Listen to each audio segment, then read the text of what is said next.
AITA for changing the lock on my bedroom in a shared apartment without my roommate's permission? I've been sharing an apartment with another woman for about 3 months now. We didn't know each other well before moving in, but we had a mutual friend. She actually asked me to move in because her previous roommate was leaving, and at the time I was really struggling to find a place. I had checked a lot of rooms, but either they were too expensive or just didn't feel right. When she offered, I went to see the apartment and agreed pretty quickly. At the beginning, she was very nice, and honestly I felt grateful because she helped me when I needed a place. Because of that, I ignored a lot of small things. She would come into my room without asking, lie on my bed, walk around the apartment barefoot and then sit on my bed with the same feet. She also helped herself to my snacks and used my things.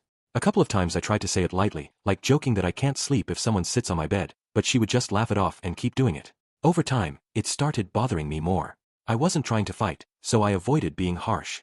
But I began locking my room whenever I left the apartment. She didn't say anything about that, but when I came back sometimes, I had this strong feeling that someone had been in my room.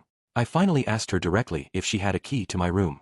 She got defensive and said I was being paranoid and imagining things, so I dropped it.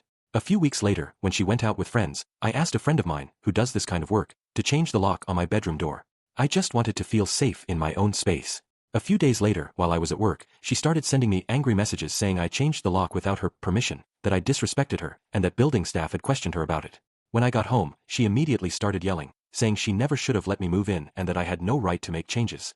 I told her calmly that it's my room, and I changed the lock because I didn't feel safe. She then said she had talked to management and that I have to move out.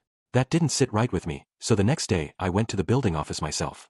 The staff told me she already had complaints against her from previous roommates, including bullying and theft. They also confirmed I was allowed to change the lock on my private room and that I hadn't broken any rules. After that, I officially filed a complaint against her. The very next day, a notice was issued to her. Since then, she hasn't said much to me directly, but the atmosphere in the apartment is very tense. This place works really well for me in terms of price, location, so despite the tension, I feel safer and more at peace now that my boundaries are protected. AITA for failing the complaint?